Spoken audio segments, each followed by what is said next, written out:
Bonzo on the restart. Weaves his way, fires and scores. They get to attack, coming middle, trying to free himself up, shot, score! Gets around Weed, off the bounce, shot, and a score. Wow. Levine with some speed. Levine fakes a pass. Levine all the way is going to fire and score. up top, Druin.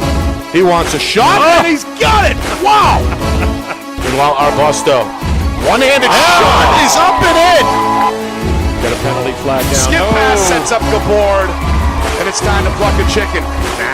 No, but a good one-handed scoop up. Roy, and then he lights the lamp. Lowers that left shoulder and fires up the Cougar fans. Look at this. Nice play. Fake shot by Brunzik, and then he drills it on his way to the ground. Chase, extra feed, shot, score, game over.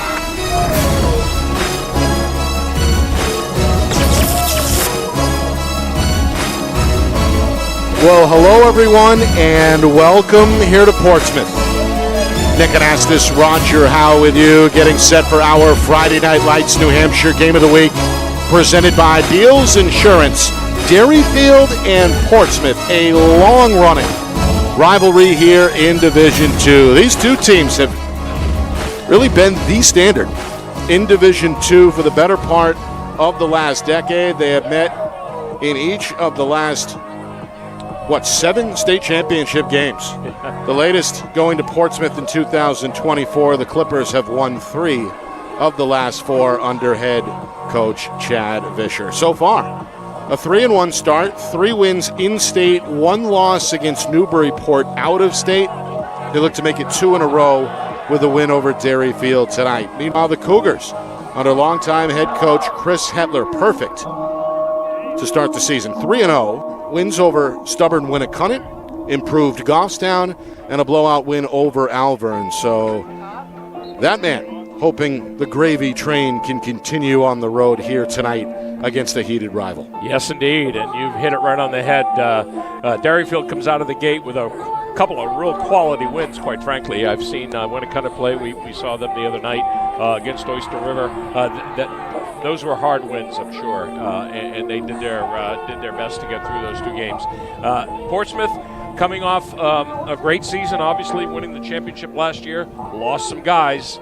Lost Nick Smith, a couple other guys that were really holding a lot of water for them last year. And they're a little dinged up today, too, according to Coach Fish. So it'll be interesting to see how they come out of the gate against a really good Derryfield team. All right, when we come back, starting lineup, national anthem, and then face-off at the bottom of the hour. The latest chapter in the rivalry next. You are watching our Friday Night Lights New Hampshire Game of the Week, presented by Beals Insurance. Our broadcast today, as it always is brought to you by Beals Insurance Agency, with locations now in both Bedford and Londonderry. Whether you need home, auto, or business insurance, Beals Insurance will get you both the price and quality coverage that's right for you. Just call 603-471-9999 or visit BealsInsurance.com to request a free quote and start saving money today. Again, that's BealsInsurance.com. The New Hampshire Tomahawks promote the highest level of club lacrosse competition, not just in the state, but in the country. Looking to get recruited? Director Chris Cameron keeps an open dialogue with the nation's top college lacrosse coaches. Over 400 New Hampshire Tomahawks alumni have played at the college level, including the ACC, Big East, Big Ten, Ivy, NESCAC, NE10, and more. The New Hampshire Tomahawks coaching staff has over 100 coaches, including current high school, varsity, and college coaches. The Tomahawks offer training for players of all ages, clinics, camps, and leagues, along with spring, summer, and fall elite teams. So play with the best. The New Hampshire Tomahawks, showcase and development for college lacrosse. Visit NewHampshireTomahawks.com and girls.nhtomahawks.com. How can you reach your team's fundraising goals at no risk and no cost? MG Sports offers a variety of products to make your team's fundraiser a success. Their products include tickets and discount cards to hundreds of local businesses. MG Sports now has a digital platform where athletes can raise funds in the comfort and safety of their own home. So become another athletic program like Bedford, Goffstown, or Memorial that sets fundraising records every season. MG Sports, fundraising made easy. Visit mgsportsfundraising.com to start raising money for your team today.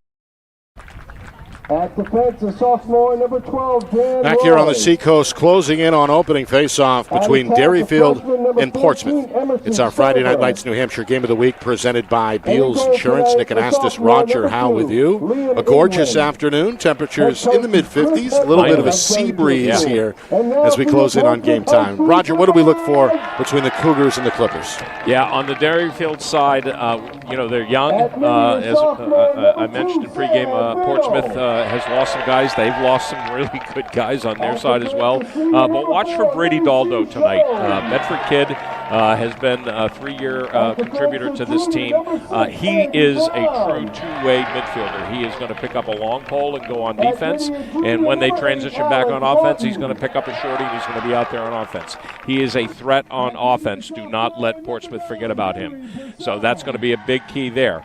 Logan Purvis, their outstanding face-off midfielder from last year, is gone. However, he apparently has been working with the next guy in line, Dylan Klein, for the Cougars, and I hear that he's also been working with a couple of other guys. So Coach Hetler says don't be surprised if we see at least 2 or 3 guys taking face-offs tonight. For Portsmouth, as I mentioned, they're a little dinged up. Probably not going to see Ben Purcell tonight playing. He's going to sit this one out. That could be a deficit for them on offense. And as we look at the roster, returning players, Kai Patterson, outstanding goaltender, a little unorthodox. I've made comments about him before in the past. Can't wait to see him play. All right, let's pause for the national anthem.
Well, there it is, the national anthem setting the tone here in Portsmouth. Just moments away from the opening face-off between Derryfield and Portsmouth. Of course, these two teams, no stranger to one another. Derryfield defeated Portsmouth in back-to-back seasons, 2017 and 2018.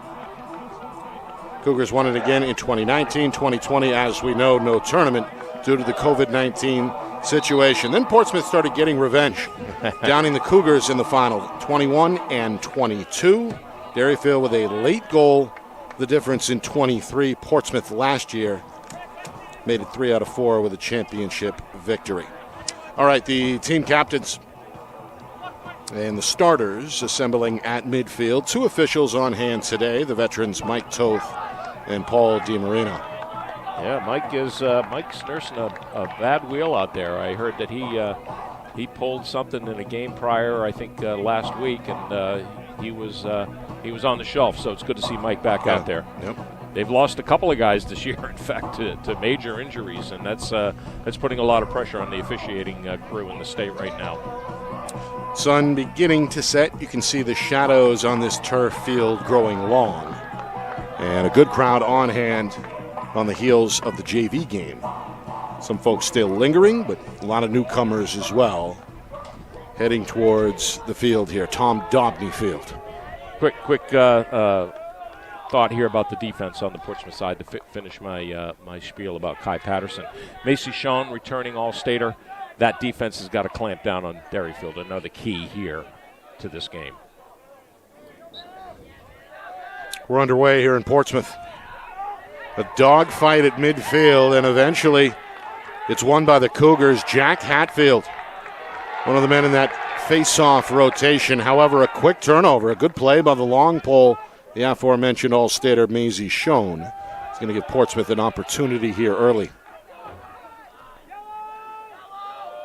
Wind continuing to blow. Steady breeze here. Gusts expected up to 16 miles an hour tonight. Ugh. I know, Roger, not a fan of the weather report. I got too many papers floating around to put rocks on them and binoculars and cell phones. And Meanwhile, a patient first trip here. This is Portsmouth's Riley Collins, one of the co-captains. Now behind the net, it's the youngster Henry Purcell. He's a player to watch tonight, perhaps. A very good all-around athlete, cutting his teeth in real time. Did see some action last year as a freshman. Meanwhile, this offering is well wide.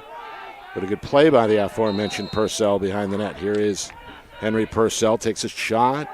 That one not quite out of the stick the way he had planned. It ends up rolling out of play to the far side. It's ruled a shot. And we'll stay here with the home team. Yeah, much like Coach Snow at Winnicott touting his 4 or 5 hot shot sophomores. I think you'll see that tonight out of the Portsmouth team. Minute gone by, first quarter, first possession, either way. Again, it's Collins testing the waters on that far wing, but nowhere to go. Man-to-man defense here out of the gate for Derryfield. There's Trevor Sifferlin. That one gets the goaltender moving. It's Liam England in net, sophomore, who has looked good on the early portion of the games here to start the year. Yeah, Coach Hetler's up on him and the other 2 goalies he has in the roster right now. Meanwhile, Collins pushed back out of the box. His possession nearly 2 minutes long. Trotting behind net is Sawyer Bouvier, one of the seniors. Given plenty of room by R.J. Prue, one of the Derryfield stars. We're going to skip it near side. There's a step-down shot and score for Portsmouth, Alex Lawton. The junior. And his eyes light up upon arrival there. He was thinking shot. Plenty of space, and he delivers it top shelf over the shoulder of England to make it 1-0 Clippers. Yeah, and you know how I like skip passes through the box. This is a launch right here. Good pickup and a great step down there. Love the skip pass when you can open up that defense and find the seam. So Alec Lawton makes it a 1-0 affair here early. Meanwhile, a whistle following the face-off, and Derryfield is awarded possession.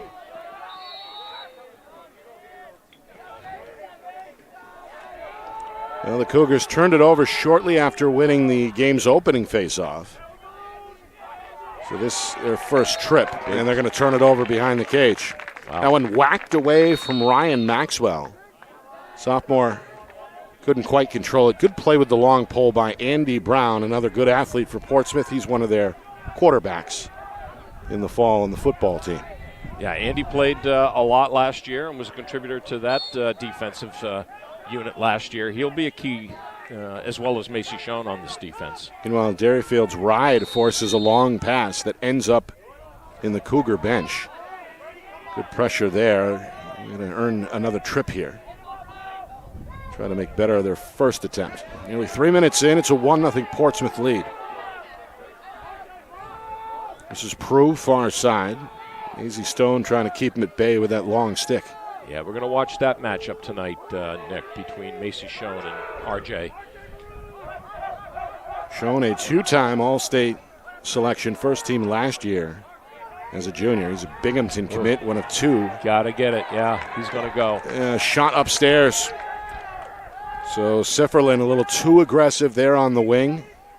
Made contact up near the head area in the game's first penalty, seemingly on the way. Yeah, we seemingly have talked about that particular infraction quite a lot this season already. That's an automatic if it comes riding up on to the neck and head area.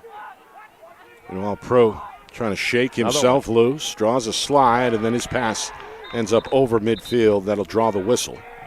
We're going to get just he's going to call. Wow.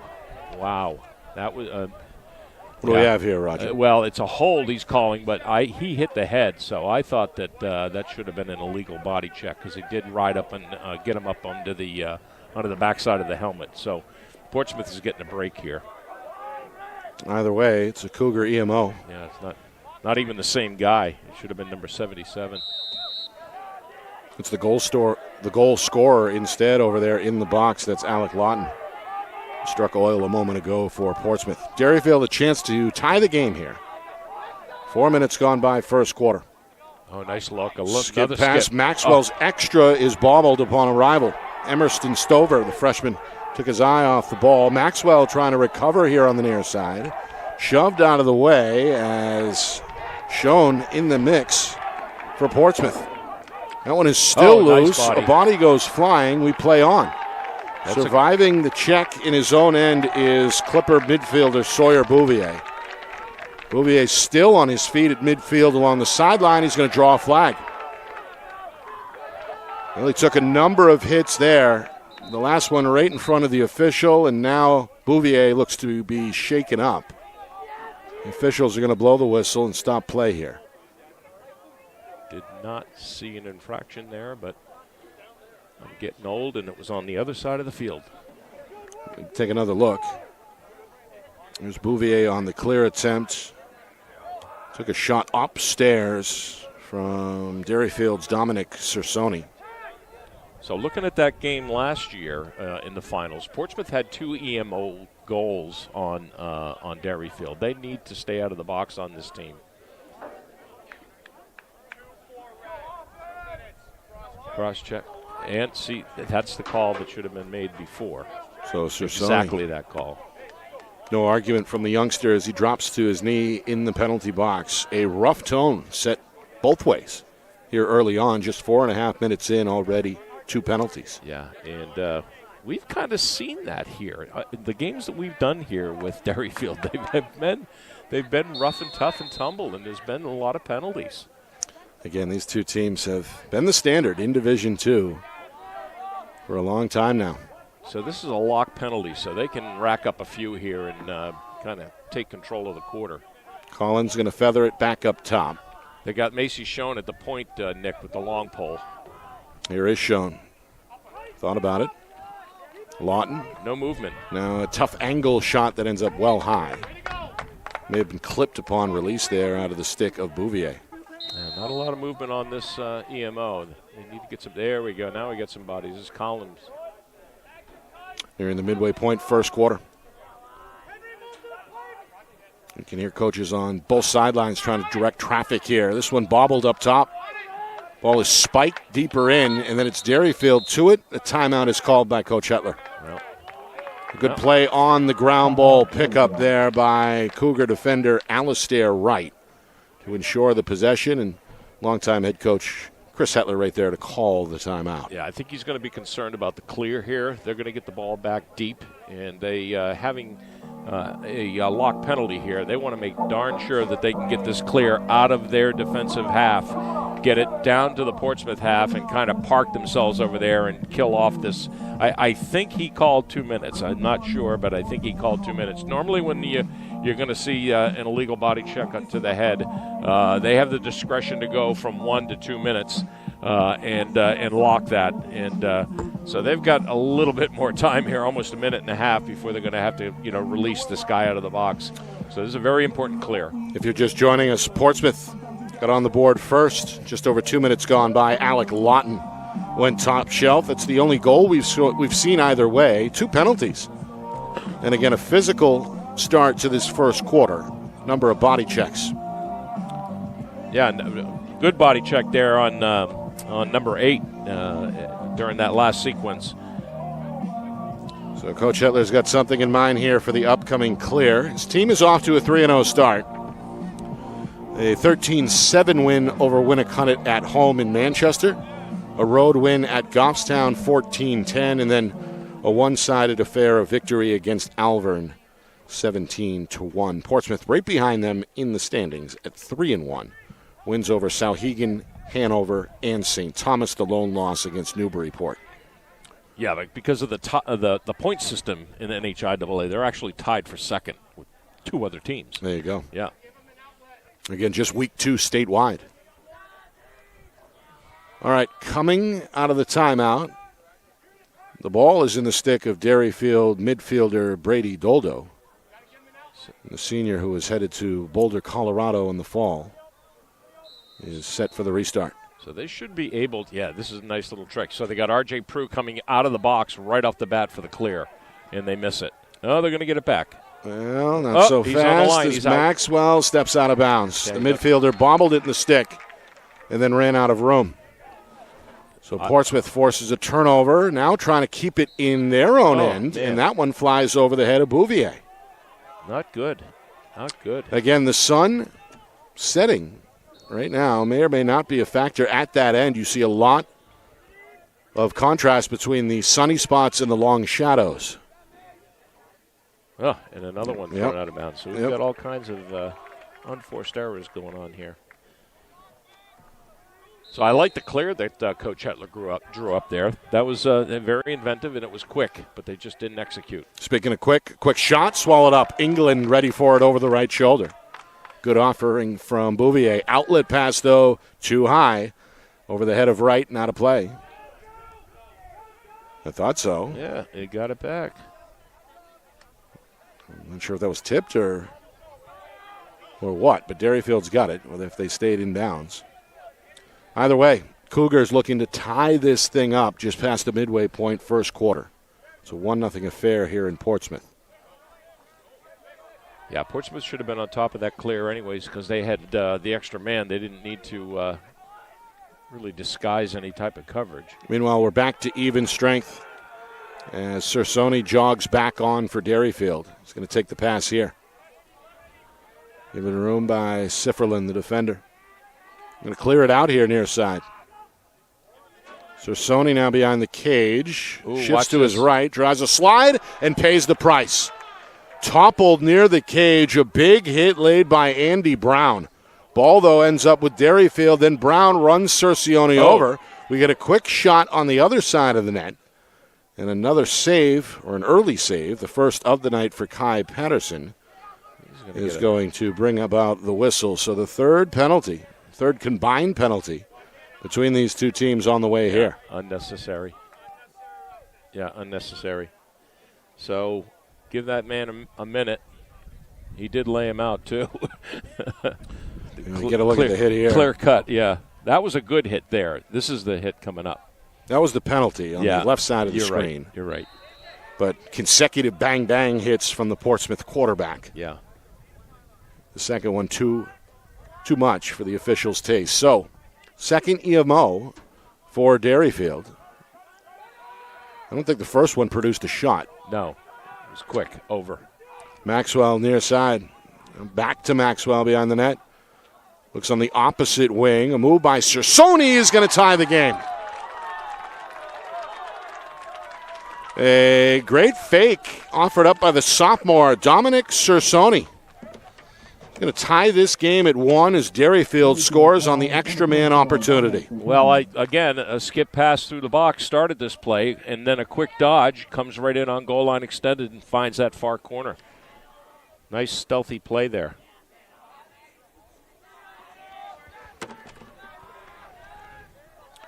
So we're tied at 1. 4.5 remaining first quarter. And that ball is clamped on the turf. Love it. Finally, some breathing room. Ball is still down on the ground. There's 6 players now in the scuffle. And it's anybody's guess. Now Doldo gets to it. Long pole finally able to get some separation. And now Derryfield looking for their first lead. As we hit the 4-minute mark here, first quarter. This is Garrett Land on the near side wing, the junior. There's a bounce pass for Maxwell. And now 2 behind the cage for Coach Hetler. Cougars looking to spread it out. A lot of chatter on the Portsmouth defensive side. Yeah, good talk. Land to his right, runs out of room. Prue takes over. Finds Goes back door. He ends up with Sersoni. That last pass was tipped, and now it's Maxwell's turn. Oh, the back him defender out. is Bouvier, one-on-one. Maxwell spins to his right. Here comes the slide. Double teamed in a reverse direction. Fish it out to the wing. Now back up top for Derryfield's Logan Dyer. Yeah. Patient trip here for the Cougars. We had 3 minutes to go, first quarter. Yeah, Derryfield's throwing some sets at the Clippers here, and they're really adapting well on defense. This is Sam Biddle defensively, bodying up there with Garrett Land. And now Sersoni, threatening position. Back for Dyer. Well, we've seen long trips on the attack for both teams. It's the sign of a well-coached and patient team, I'd imagine, right? Yeah. They don't want to make mistakes, do not want to throw the ball away haphazardly. Perfect play inside. Back door, but the shot's off target from Stover. Ground ball, far side wing, and Portsmouth is there with Nash Conklin. Strong member of this sophomore class. Patterson's going to feather it over near side on the clear for Ethan Lander, who has room along the nearest sideline. Yeah, there we go. Good clear by them. Finds a man in the middle. That's Gus Baker, other sophomore. Portsmouth wants to lead back as we hit 2 minutes to go. Of course, the Clippers struck first. Derryfield tied the game a moment ago. Both teams are going to sub here on the fly. Yeah, time to get a good possession here for the Clippers. Allow their defense to rest a bit. Maybe get that sunlight out of their eyes. Ouch, just as I say it. Yep. Gets away from Gus Baker. Yeah. And turned over. Again, that sun is setting. The good news is we should be under the lights. And, well, I guess field side we'd be under the shade, but those sun spots should disappear, we hope, at some point during the second quarter. Oh, yeah. All right, here's England out of the net, trying to assist with the ride. Sophomore's head is on a swivel here. Now he's forced to give it up. It's knocked down. It's Derryfield's Got to move his feet. second turnover in their own end. Now a shot is saved. That one bounces just outside the crease. It's still loose out in front. Maxwell offers a shoulder. It ends up with Portsmouth's Andy Brown, who's going to backtrack here. Yeah, another goaltender just not moving his feet to get out. There it is. Perfect. And, yep, finished at the back door. No, he's calling it. He's calling him in the crease. He was. Yep. Henry Purcell snuck it past the goaltender, but as we get a look at the replay, a little too close to the crease. May have landed on it. His foot on the line. Definitely, yeah, his foot was on the line. Right there. Right before he shot that. So we stay tied at 1. Final minute, first quarter. Derryfield slowing things down. Ryan Maxwell. One-on-one here against Portsmouth's Gus Baker. And put the move on Baker. Draws a slide from Schoen and is forced to get rid of it. You can hear that play firing up the Portsmouth bench. Coach Fisher is cupping his mouth here, trying to shout instructions. We're down to 20 seconds. Well, they're face guarding J.R. Prue right now. Meanwhile, Brown hacking that ball loose. Maxwell does recover, and we're down to 10 seconds. In the corner, R.J. Prue. One-on-one against Baker, one of the state's better scorers. Going to make something happen in the closing seconds, offers a wraparound bouncer that ends up out of bounds. That'll do it for the first quarter. No surprise, we're tied. Portsmouth and Derryfield, even at 1. Second quarter next. You are watching our Friday Night Lights New Hampshire Game of the Week, presented by Beals Insurance.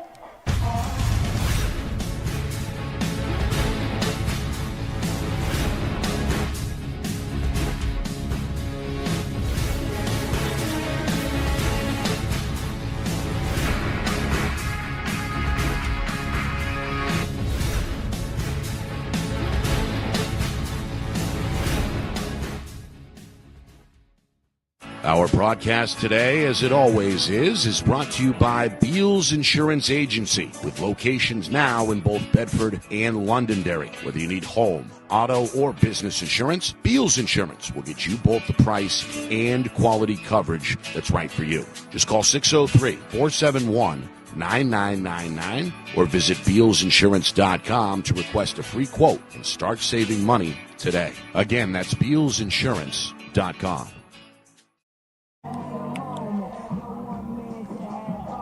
Well, back here at Dopney Field in Portsmouth. Game tied at 1, Derryfield and Portsmouth in our Friday Night Lights New Hampshire Game of the Week, presented by Beals Insurance. Nick Anastas, Roger Howe with you. The latest chapter in this long-running rivalry. Many across the state in the know expect, well, I shouldn't say expect, but certainly wouldn't be surprised if these two teams met again in the Division II championship. Certainly, I think the division as a whole has perhaps gotten deeper this year, but the standard, for the most part, still lies with these two teams, the Cougars and Clippers. Yeah, I have them obviously in the Final Four on my personal little bracket with Goffstown and St. Thomas. But Division II is rocking right now with some very good teams. Yeah. All right.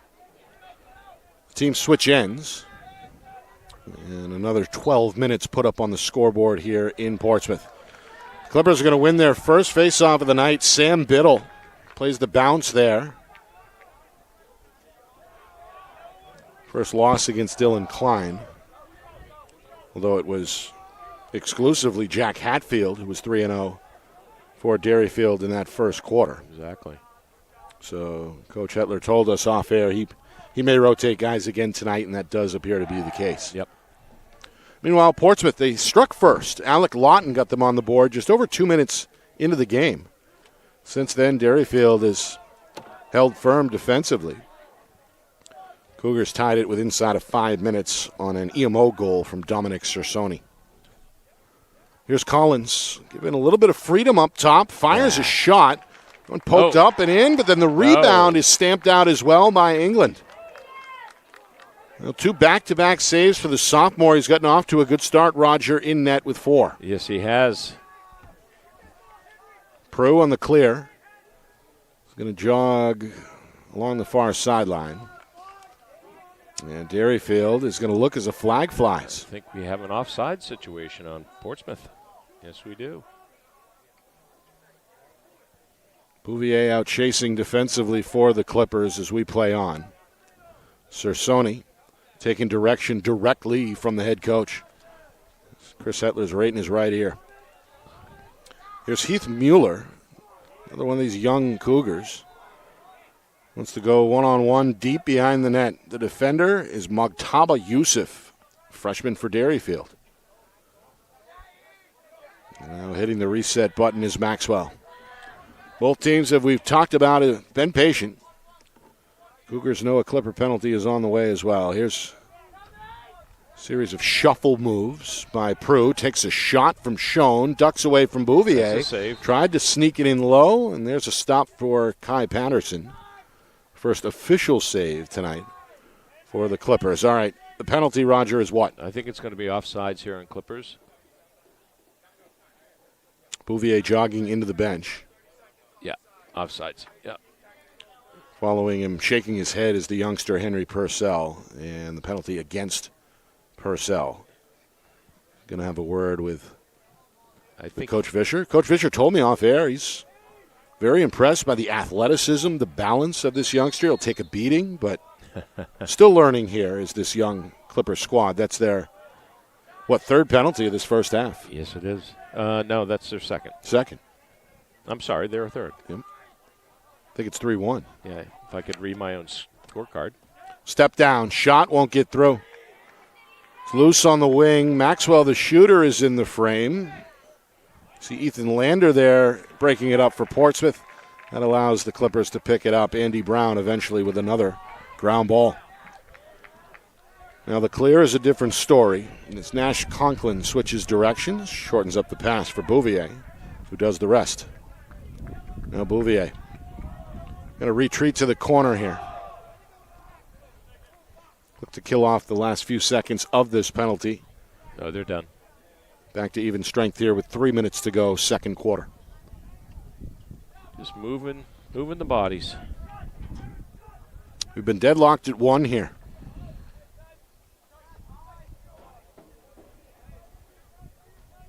Bouvier going to feather it deep. This is Collins. Collins now seeking an angle near side. The pole is awaiting. That's Caleb May. Bouvier to his right, slips Got inside of Prue, couldn't get it off. Good protection on the slide, good help from Doldo. Big triple team there by the the Cougars. However, out of a crowd, another ground ball goes to Portsmouth's Alec Lawton. Scored the lone goal for the home team in this first half. Collins trying to reverse direction. It gets poked away by May, who's on the ground ball for Derryfield. Good defensive play individually behind the cage there by May. A little give and go between the goaltender England and Garrett Land. Land trying to find his teammate Dan Roy, and now a timeout is going to be called from the Cougars sideline. Second charged timeout against Derryfield. It comes with 4 minutes gone by second quarter. The game is still tied at 1 apiece. Our broadcast tonight is brought to you by Beals Insurance. Locations in Bedford, Londonderry, and Epping. Whether you need home, auto, or business insurance, Beals Insurance will get you the price and quality coverage that's right for you. Visit BealsInsurance.com. Also by MG Sports Fundraising. That's fundraising made easy. MG Sports Fundraising is the official fundraising partner of Friday Night Lights New Hampshire. Visit mgsportsfundraising.com. Start raising money for your team today. And finally, by the New Hampshire Tomahawks, showcase and development for college lacrosse. Visit nhtomahawks.com and also girls.nhtomahawks.com. Nick Anastas, Roger Howe with you. Week number 2 statewide. Good Wednesday night affair. Gorgeous day throughout southern New Hampshire and on the seacoast. Yeah. And 2 teams with high expectations in Division 2 meeting here in week number 2. Yeah, and we're getting the normal game we get out of these two teams. You know, just a battle back and forth, some good hacks in there, slow start, some unforced turnovers, and they usually end up smoothing it out. We have a big-time finish. All right, now there's Daldo Derryfield out there with is short ready. stick. Nick, we haven't seen him all. He's been out there with a long pole all night. Yeah. May have just switched during the timeout. Yeah, he did, and he was out there on the EMO, but not in regular possession. Here is Daldo at a full steam ahead is going to put Derryfield back out in front. Brady Daldo, senior, got the step, and the rest was history. The senior celebrating with his teammates here as Derryfield, after trailing 1-0, now lead 2-1. Yeah, just as we mentioned it, haven't seen him with the ball in his cross at all on offense. And he was in on that triple team on defense down this end before the timeout, and goes right to the rack. It was an even strength goal. So 2-1 Derryfield. Now Portsmouth looking to respond after falling behind for the first time tonight. Another wrestling match at the X, and a flag is going to fly. There's a Cougar down as well.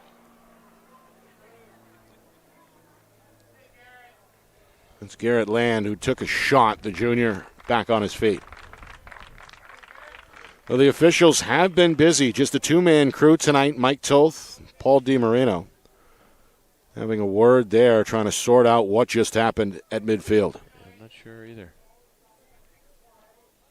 Well, Bouvier may have knocked into Land from behind. Here's the call. If so, that's going to be the 4th Clipper penalty of this first half. Another illegal body check. And a lock penalty on the way. So number 11 for the Clippers. 4th penalty of the night for the Ethan Lander, who is in the box. So Derryfield on the heels of a goal, looking to double up the advantage here. Portsmouth's going to pack it way in. Derryfield already with an EMO goal. They are 1 for 3 in this first half. Maxwell, the point man behind the cage, unguarded for the moment. Back up top for Doldo. Still playing with that short stick. Cersoni now near side. Back again to Maxwell. A lot of talking both ways. Watch Daldo. There's the feed, and there's the save on the doorstep by Patterson. Snubbed out what was a great look by Heath Mueller. So Patterson, after a slow first quarter, a couple of saves in the second quarter. Yeah, we've seen him the last 3 years as the Portsmouth starter. And I got to tell you, he looks bigger and taller than I can remember him. And we've probably done 5 or 6 of their games in the last 3 years. A turnover. Ooh, nice clear. A couple of passes later, it's a 2-on-2, but nothing there for Maxwell. Now he does go backdoor. The pass goes through the zone. And it's going to roll out of bounds in the corner. And it's turned back over to the home team. So a transition opportunity squandered by Derryfield. Good recovery defensively by Portsmouth. As we hit the midway point of this second quarter. It's been a low-scoring defensive matchup. A physical game so far. Got to do something. Trying to beat the clock. Lost his stick. Hacked at from behind by Cersoni. Then a quick entry pass to Cersoni is dropped. Now scooped up by Hatfield. Hatfield on his way to the cage is going to score. Wow. Wow. A bouncing shot for Jack Hatfield, the sophomore. Already made a contribution tonight at the faceoff X. He helps out the offense in transition here to make it 3-1 Derryfield. Great ride by Derryfield to start all this, and then tenacious play at the bench by Hatfield that takes it right to the rack.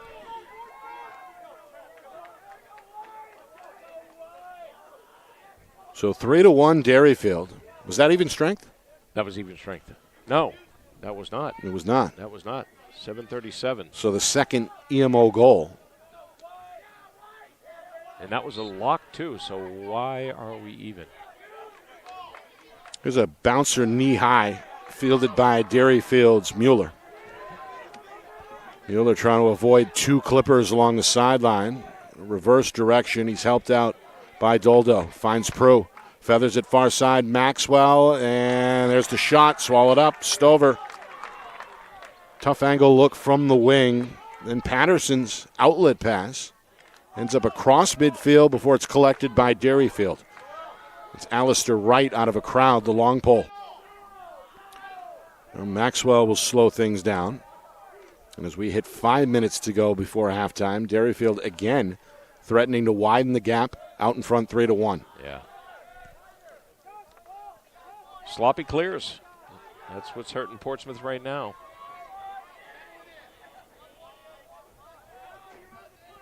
Maxwell wants the one-on-one. The defender is Sam Biddle. Maxwell to his right, trying to duck around Biddle. Curls his way near side. There's no cutter. And eventually it's taken over by Prue. Now Prue wants his turn. Back for Maxwell. Another patient trip here for the Cougars. Portsmouth defense refusing to let anything give. Eventually a shot does come and an easy save for Patterson. Yeah, that was telegraphed. Patterson was ready for that. See now 4 saves each way between Patterson and his counterpart, England. In a crowd, that ball never got into the stick of the young Henry Purcell. England is there to take advantage. Now the Derryfield goaltender. Good look. Offers a long outlet for, who is that over there? 12, number 12. That is Dan Roy, excuse me. Inside of 4 minutes, second quarter. Derryfield trailed early 1-0. Portsmouth has not scored since. The opening offering came just 2 minutes into the game. Since then, a 3-0 run put together by Derryfield. Dominic Cersoni, Brady Doldo, and then Jack Hatfield. Cersoni and Hatfield's goals were EMO goals.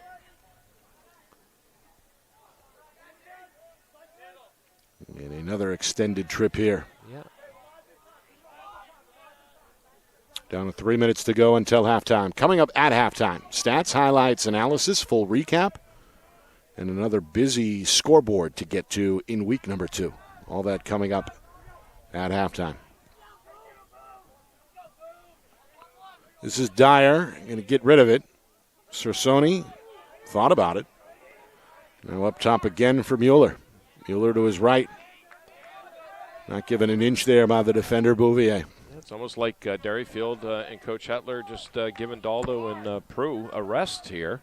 Now he's getting ready to make a move with Daldo by the looks. Comes the slide, forces a pass and a flag. Shot, score! Wow. That's Hatfield again. Well, the sophomore scored just a moment ago in transition. This time he's able to spot up. And the step-down shot comes from deep on the wing. There's still a penalty flag on the play. And he's not motioning that it's a wave off, so I think it's going to be something on that far side there. It looked like maybe a slash. Yeah, it was a slash. Yeah.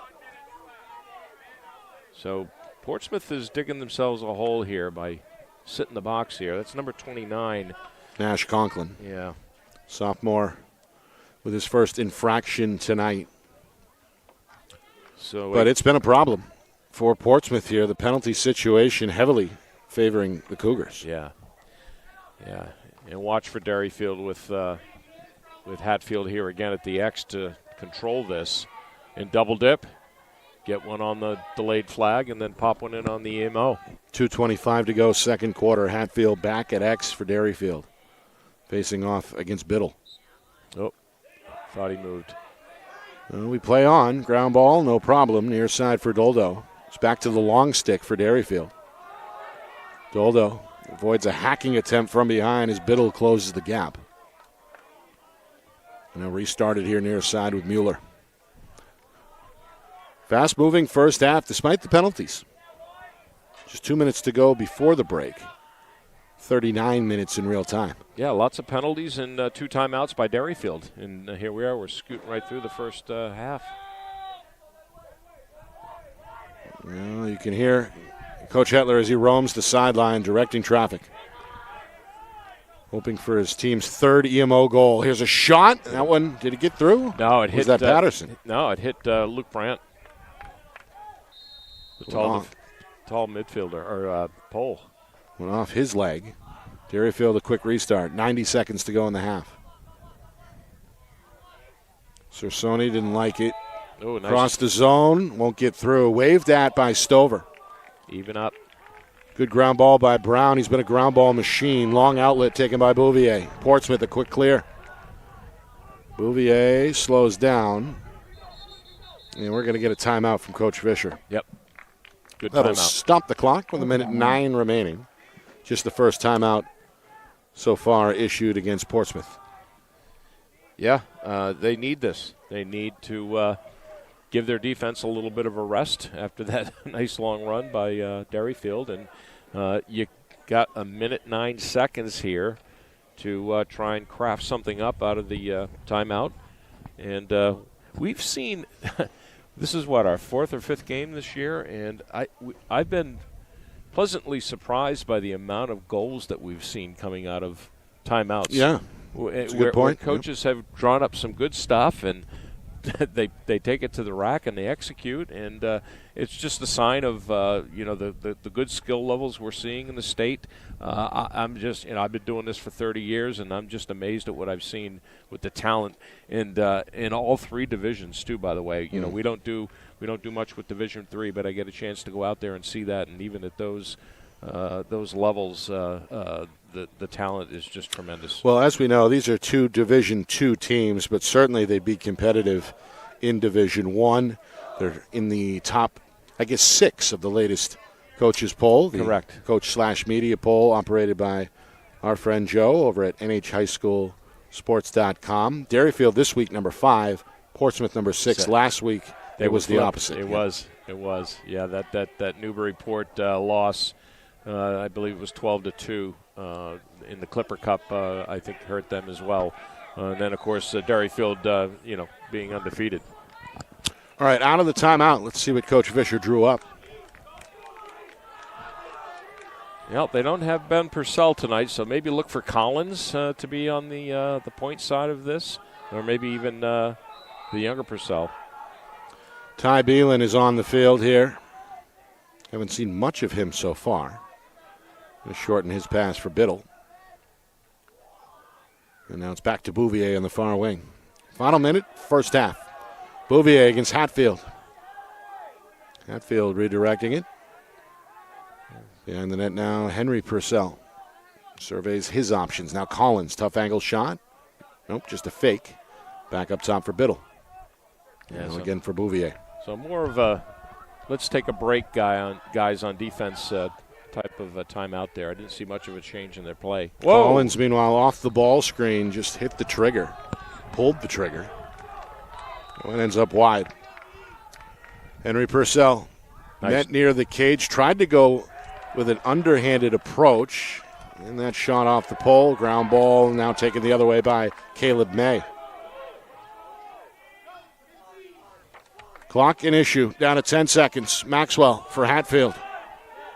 Trying to cap off a good first half for Derryfield with a last-second shot here. Down to 2, down to 1. There is the shot by Prue, but it won't get through. And that will do it for the first half. Portsmouth scored just 2 minutes into the game, but were kept off the board afterwards. Derryfield ends the first half on a high note. They've scored 4 straight. They lead 4-1 on the road at their rivals' home turf, on their home turf. Yeah, Portsmouth is going to have to clear up the problems they're having on the clear, and they need to start winning some faceoffs and controlling the ball better on offense. Need more movement out of them, and hand it to Derryfield for coming out of this on top 4-1. All right, coming up, full recap of that first half. Stats, highlights, and analysis on a town score starting to come in as well. So a lot to get to. Derryfield leading Portsmouth 4-1 at the midway point. You are watching our Friday Night Lights New Hampshire Game of the Week presented by Beals Insurance.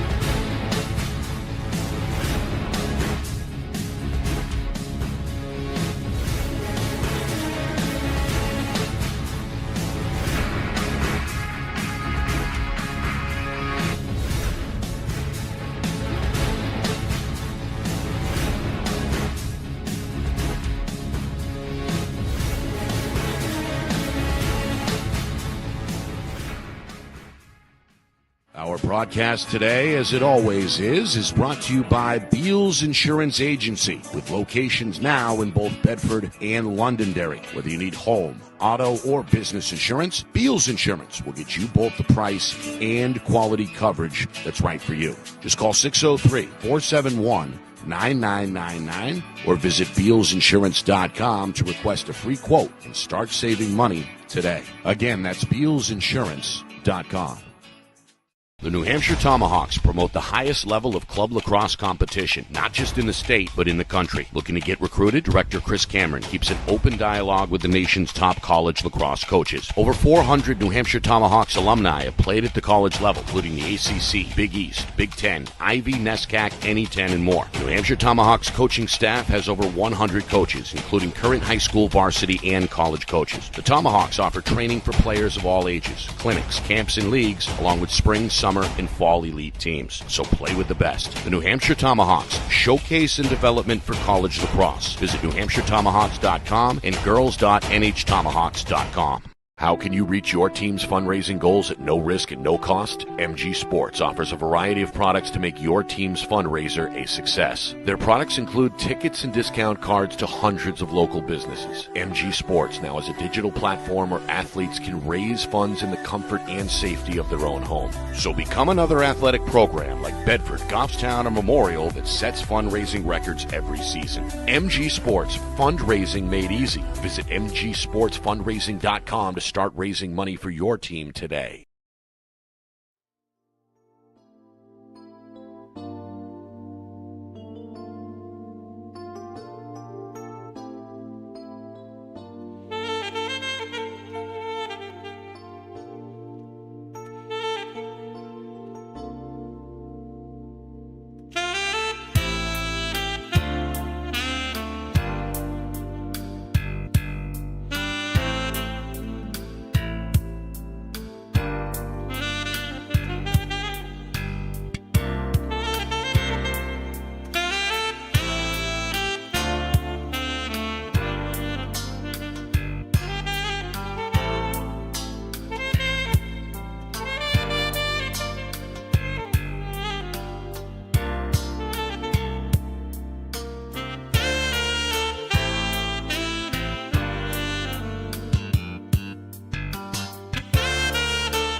Start of the second half here in Portsmouth. Nick Anastas, Roger Howe with you. It's our Friday Night Lights New Hampshire Game of the Week presented by Beals Insurance. Derryfield out in front of the Clippers 4-1. The Cougars trailed right out of the gate. Just 2 minutes in, Alec Lawton for Portsmouth made it 1-0 on an even strength goal. Dominic Cersoni on an EMO goal tied the game inside of 5 minutes first quarter. We were tied at the end of one. Then Derryfield continued that run. On attack, Brady Doldo put the Cougars in front for the first time. Over 4 minutes gone in that second quarter. And then Jack Hatfield, EMO goal, made it 3-1. Hatfield another. Just outside of 2 minutes to go, made it 4-1. He's also won 3 of the 5 faceoffs so far for Derryfield. So Portsmouth with work to do, trailing on their home field, Roger, as we get set for the third quarter. Yeah, stay out of the box. Stop putting yourself in there with 2-minute lock penalties, which they've had 2 of so far this game. And they got to start picking up the pace on the faceoffs to kind of get back in this game and get some good offensive possessions and some really good takes on Mr. England and start making him work. You mentioned Liam England, 3 saves in that first half for Derryfield. Portsmouth's Kai Patterson with 5. Other scores, Roger. Timberlane, you get a win in Division 2, 10-9 over St. Thomas. The Owls continue to play well early on. Close game, too. And staying hot, Hollis Brookline, 14-4 winners today over Kingswood. In Division 1, BG off to a good start. In just their second game of the year, 4-1, they lead Exeter with a minute to go in the first. Concord got an out-of-state win tonight. No, they did not, in fact. Did not. No, Coach Smith just texted me and said the NHIAA website is wrong. They lost 9-5 to Yarmouth. There you go. And then Salem, a victor today over Nashua North, 12-8. We'll keep an eye on those games still in progress and more coming up in the post-game show. All right, underway here, third quarter. Derryfield had the advantage at X. They've killed a lot of clock, Roger, on attack, and appear to be patient on this trip as well to begin this frame. Yeah, expect more of this for the next 24 minutes. Beautiful play inside. I love that. And right out in front, it's Emerson Stover, the freshman. He's hung in there so far. He gets rewarded for his efforts. Finds a crack in that defense and takes advantage. Derryfield has now scored 5 in a row and lead 5-1. Yeah, and give it to R.J. Prue. They're keying in on him with the long pole, and he comes up with an apple here.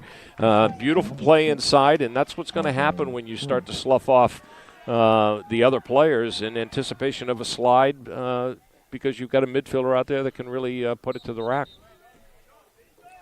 Violation on Mr. Biddle. Too early. The sophomore has had those exclusive responsibilities tonight. He's taken every face-off for Coach Vischer. But early there, and now Derryfield a chance to add to the lead again with just a minute gone by in this third quarter. Cougars with a 5-1 lead.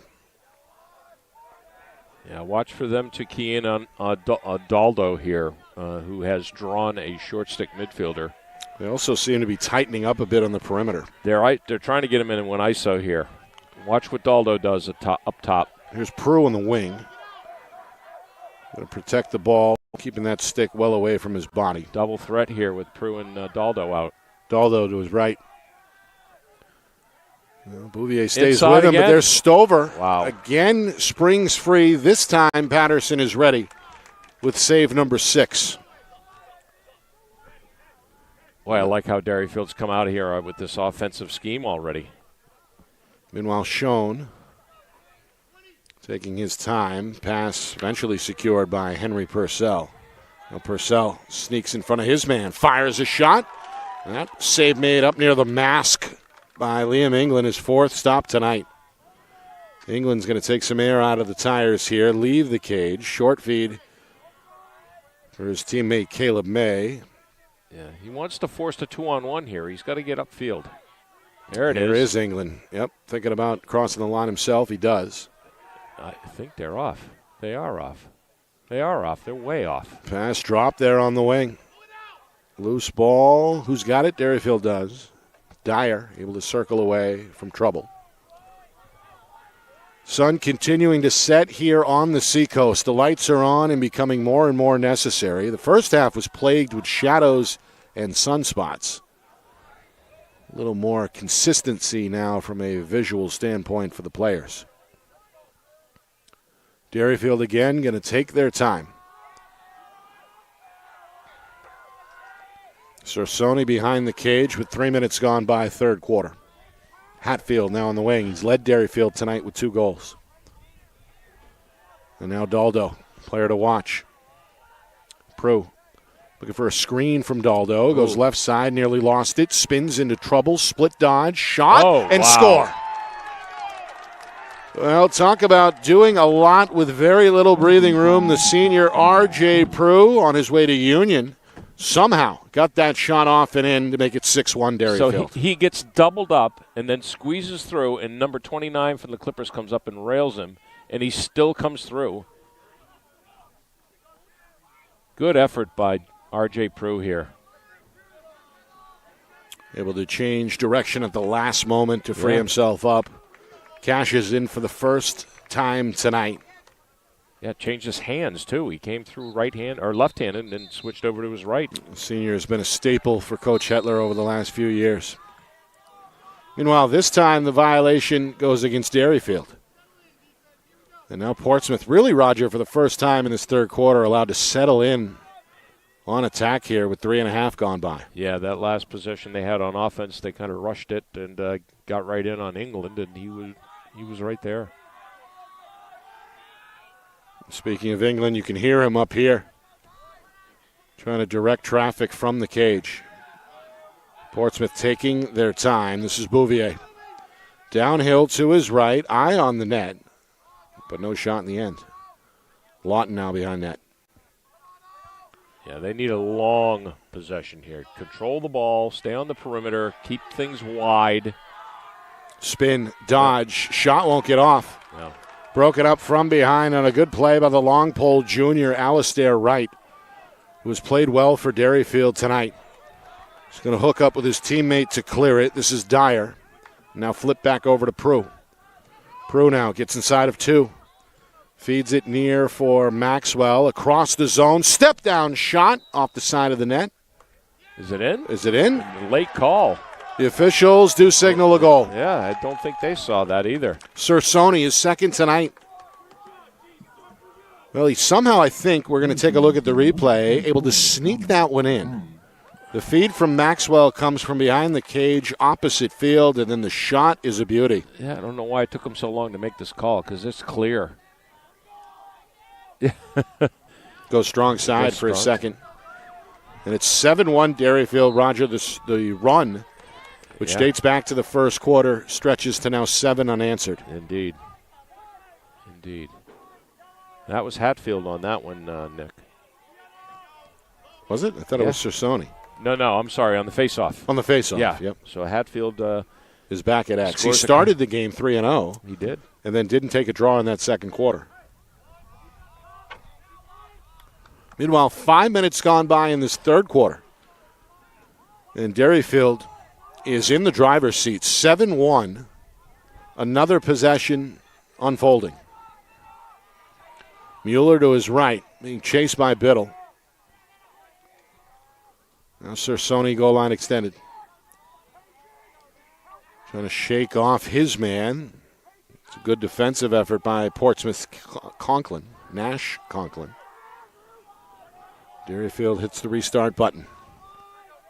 Well, Mr. Ciccone, small guy out there, but we saw the other night with Beckett Rath from Winnicott, you don't need to be 200 pounds and 6 foot to put the ball in the net. Tough kid. Took a shot back in that first half near the cage. Meanwhile, Prue back for Mueller. Near side for Maxwell, who's going to back step his way towards the home bench. Now coming downhill to his right, trying to shake off Bouvier.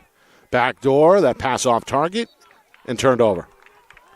Yeah, Coach Fisher was very animated there. He wanted the stall call thrown up, and it finally did get thrown by official Toth, but he wanted it a little while, little distance before that. Yeah, that conversation continues Yes, here it in real does. time between an upset-looking Coach Vischer and longtime referee Mike Toth.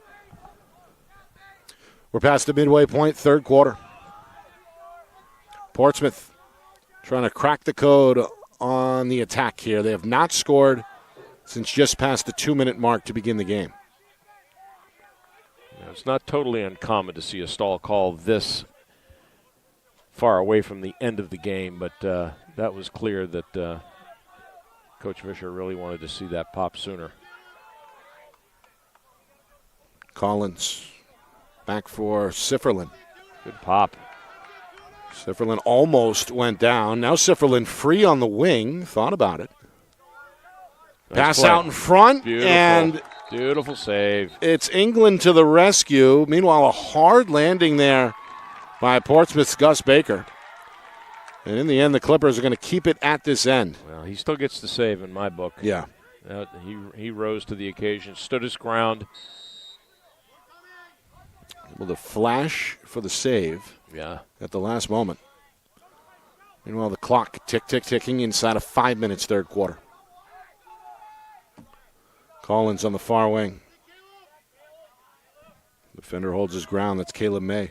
Yeah, they need to get the ball in Collins' hand more often here. The big guy, he can take his defender. His pass knocked down. A free-for-all in the corner. Trip. Bouvier is tripped up, and here come the flags. Yeah. Clear. It's clear. Just the second penalty against Derryfield tonight. It's got Coach Hetler upset. Oh, I don't. But it's pretty clear that was a trip. So Derryfield's Dan Roy, sophomore who's played well tonight, one of the poles. Going to drop to his knee in the Derryfield penalty box. Again, just the second infraction tonight against the Cougars. Yeah. An opportunity for Portsmouth to crack their scoreless spell. They trail 7-1. Here's Collins. Fakes one way, goes the other. Clippers going to keep two behind the cage for the moment. Now Collins. Yeah. Trying to analyze. A little give and go with Bouvier. Collins now back to the cage. Good defense. Repelled and poked loose by Wright. Wow. Derryfield forces a turnover. Just not a lot of movement there. They're just looking for cutters from the edges. What do we have here? 4-second violation? Must be. Clippers trying to make them pay, but that pass ends up through the zone. It's going to roll out of bounds in front of our cameraman, Matt Beals, and it's turned over. Well, a couple of chances there, Roger, on the EMO for Portsmouth, but not meant to be. Yeah, just not schemed really well in my mind. Just looking for cutters to come through and guys to get released off their defenders in the zone. But got to move bodies in your extra man offenses. Look That's out. A crunch. Yeah. Sersoni got planted by Ethan Lander. That's got the Derryfield fans who have made the trip here from Manchester upset. It's going to be on 11, I think, here. Yeah, he's the one. He came up. Yeah, Sersoni. Yeah. Lucky to walk away from that one. He has taken a pounding tonight. He has. You can see his body. Look at. He is tender. He is tender. That one hurt. Cross-check is the call. Lander to the box. Ben, I would love to see a replay on that if you can get to it before the whistle here, because I think he got him up underneath the grill. I think that should have been more. You can see they're coming in his head full goes speed. back. The other angle you had was better, right here. Yeah, he got him on the head. So, it's now Derryfield with the opportunity here. Another EMO. They were two for what, 5 in that first half? 2 for 5, yes. Very good. You're peeking at my scorecard again, aren't you? No, Of course not. Too damn good. here's a shot fake by Maxwell and then a save by Patterson, or did that hit the post? I had to hit the post. Either way, the score remains the same at 7-1. Get another quick look. Good fake by Maxwell to free himself up. Ben's going to prove me wrong here. Yeah, hard to say. Derryfield okay with it. Try and reset. That one intercepted. Maisie Schoen read it the whole way. The pole trying to battle his way upstream. A flag is thrown. Meanwhile, Bouvier down the middle finds Collins. Shot saved by England. Wow. Great save there on the far side pole. Goal averted there. Now we do get a whistle and finally a stoppage. Half a dozen saves tonight for Derryfield's Liam England. All right, so this is going to be on Maxwell for a slash. So that was behind the play on the clear by Portsmouth. Probably one of those one-handed attackman sweep checks that generally never are successful. No. That's also the second penalty of this third quarter. Second infraction in the last couple of minutes against Derryfield. Yeah. You can see Coach Hetler had a word with the youngster over in the box. He's putting Daldo in the box for him, which you can do. Derryfield continuing to play some aggressive D here. They're going to back off now. Portsmouth hoping the third time is the charm here. They're 0 for 2 on their first two EMOs. Yep. Nowhere to go for Henry Purcell. He's settled with a pass up top. Now Collins, eyes on the cage to his right. Finally some movement. Final 100 seconds, third quarter. In the middle it goes. That shot ends up high for Thigh Beelan. Well, finally some movement, some rotations to get the mismatch, and they find the opening in the middle. Here's Collins with room. Step down shot wide. Bounces out of play. It'll stay with Portsmouth. Yeah, unless you're Brody Helton or some of these other sharp shooters out there, you're not going to make it for 15 on England. Near side.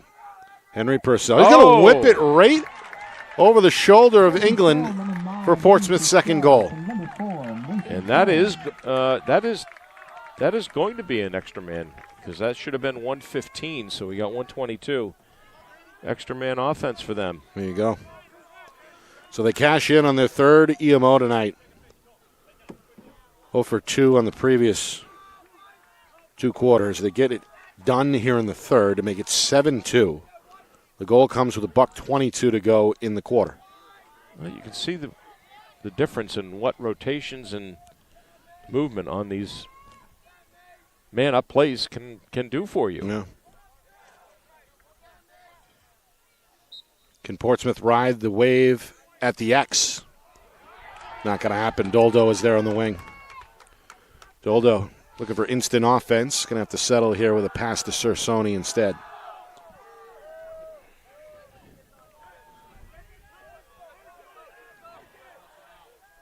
Clippers defensively going to make their way out to the perimeter here to challenge as we hit 1 minute to go third quarter. Yeah, Coach Hetler's given the call. They want the last shot here of the third. This pass gets away. I'm not sure if Garrett Land expected that to come his way or not. Flies away from him and out of play. So Portsmouth get the turnover they wanted. Going to use Patterson out of the goal here to help with the clear. Oh, and this pass deflected out of bounds. Good read by Stover to get a stick on it. And it leaves Portsmouth with 36 seconds. Meanwhile, trying to locate a new ball. Finally, Bouvier is ready to go. Yeah, now that we're in the night hours here, they went to the yellow ball, which is generally the case. Growing darker by the minute here on the Seacoast. Final 25 seconds. Portsmouth hoping for a second straight goal. Trying to end the third quarter on a high note. Here's Henry Purcell. Spin move with 15 to go. Trying to battle his way against Roy, and then the slide comes over to force a ground ball. Oh. This pass ends up back to midfield, pushing and shoving. And now a whistle and a violation. Yep. 3 seconds remain. Quick restart for Pro. He's going to have to fire. That one won't get through. Put on net eventually by Maxwell, but after the buzzer. 7-2 Derryfield. 12 minutes remaining, fourth quarter on the other side. Do the Cougars get it done on the road to stay undefeated, or does Portsmouth have enough in the tank to come from behind at home? We find out next. You are watching our Friday Night Lights New Hampshire Game of the Week, presented by Beals Insurance.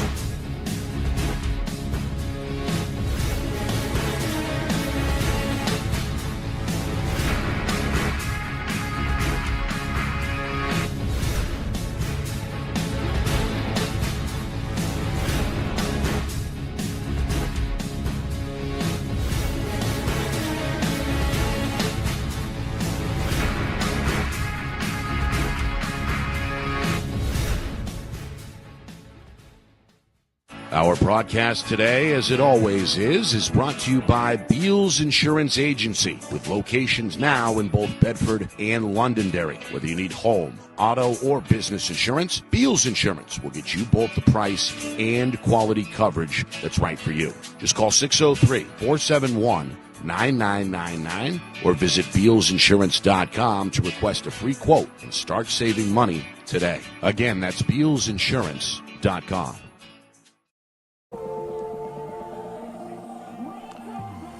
Start of the fourth quarter here on the Seacoast. Portsmouth trailing Derryfield by a score of 7-2. Nick Anastas, Roger Howe with you. It's our Friday Night Lights New Hampshire Game of the Week, presented by Beals Insurance. Derryfield looking to stay undefeated. A win tonight would be their fourth to open up the year.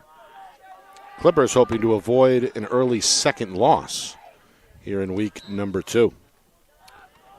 This one poked ahead off the toe of Schoen, who wins the face-off for Portsmouth.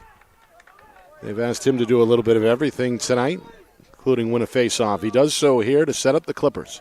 They've got work to do. They've trailed by as many as 6. They're down 5 here to begin the fourth quarter. Alec, I think that Collins submarine shot from the wing well wide. Do you think that was Alec Mitchell from the other night? No, he looks very much like him, doesn't he? He does. Yeah, big kid. You're mentioning the Winnicott Senior. Yeah. Warriors today had a D1 battle on their hands against Dover. Big win. Had what, an 8-4 lead at halftime? And final was 17-9. There you go. So the Warriors starting to heat up in D2. Everybody, of course, chasing this Derryfield team who is undefeated.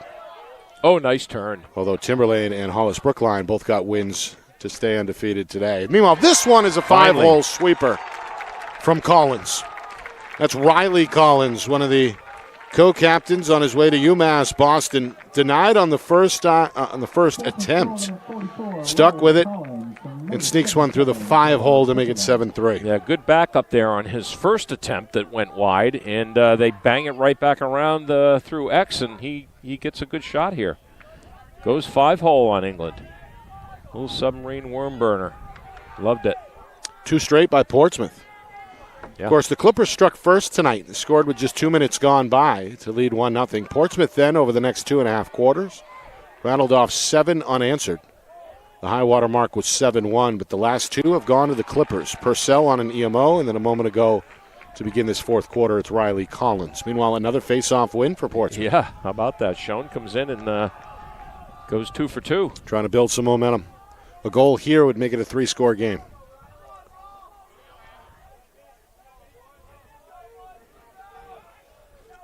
Biddle back for Bouvier. Bouvier to his right. He forced to his left as a slide there. Big quick and slide. Collins lost it. Poked away by Prue, scooped up by Derryfield's Caleb May. May across midfield. The long pole forced to give it up. Sersoni going to take over. And now it's Mueller going to hit the reset button. 2 minutes gone, fourth quarter. Derryfield looking to rebuild the lead a bit. A goal here would make it a 5-goal game. Yeah, watch for the Cougars to really attack the cage here now. Dyer is cut off. And now Prue goal line extended. Given room by Schoen. It's been a fun matchup to watch tonight. 2 of the senior leaders. Mueller One-on-one against Biddle. Gets inside of him. Inside. Shot by Stover. Denied off the body of the defender. Hit him in the leg. Muller, though, escapes the fray with the ground ball for Derryfield. Bouncer for Prue. A spin to his left. Prue on the move. That bouncer just over the crossbar. Good hustle behind the cage by Dyer to keep it at this end with Derryfield. Well, I thought he had something good as gold right there. Just came out of his stick wrong. Meanwhile, Bouvier is jogging towards the Portsmouth sideline. He took that shot off the thigh, that original shot from inside. He's going to check in with the trainer. So Portsmouth already shorthanded tonight without one of their better players in Ben Purcell. Now, at least for the moment, are minus Sawyer Bouvier as well.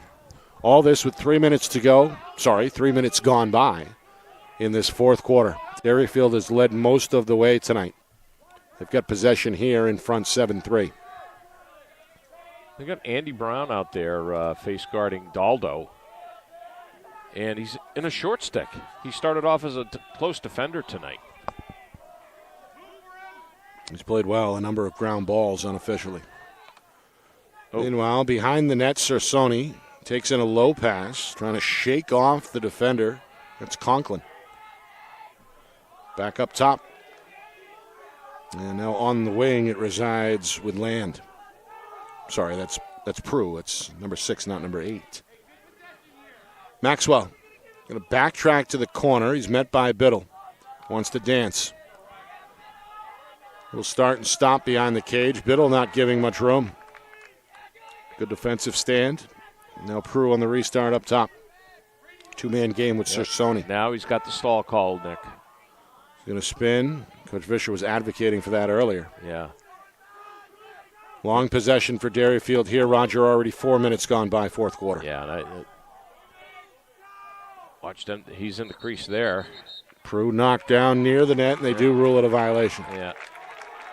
Yeah, I like what Coach Fisher has done here, though. He put Andy Brown, his close defender, with a short stick out there and left the other 4 long poles that were his other defenders out there. So he it was almost like having 5 long pole defenders out there. Yeah.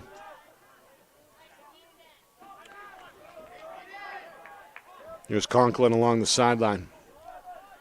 Portsmouth trying to keep one eye on the clock here. 4.5 gone by. What do we have here? A timeout? Yep, Portsmouth timeout. First charge timeout either way in this second half. Our broadcast tonight is brought to you by Beals Insurance. Locations in both Bedford, Londonderry, and now Epping as well. Whether you need home, auto, or business insurance, Beals Insurance will get you the price and quality coverage that's right for you. Visit BealsInsurance.com. Also by MG Sports Fundraising. That's fundraising made easy. MG Sports Fundraising is the official fundraising partner of Friday Night Lights New Hampshire. Visit mgsportsfundraising.com and start raising money for your team today.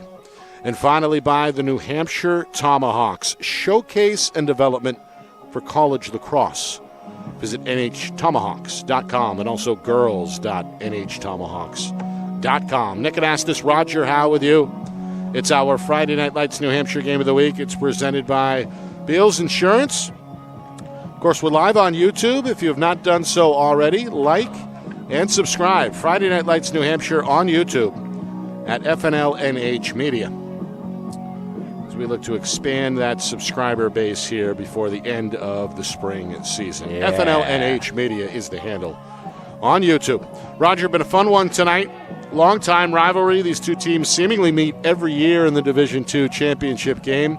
Last year went to Portsmouth. Derryfield perhaps seeking some revenge tonight.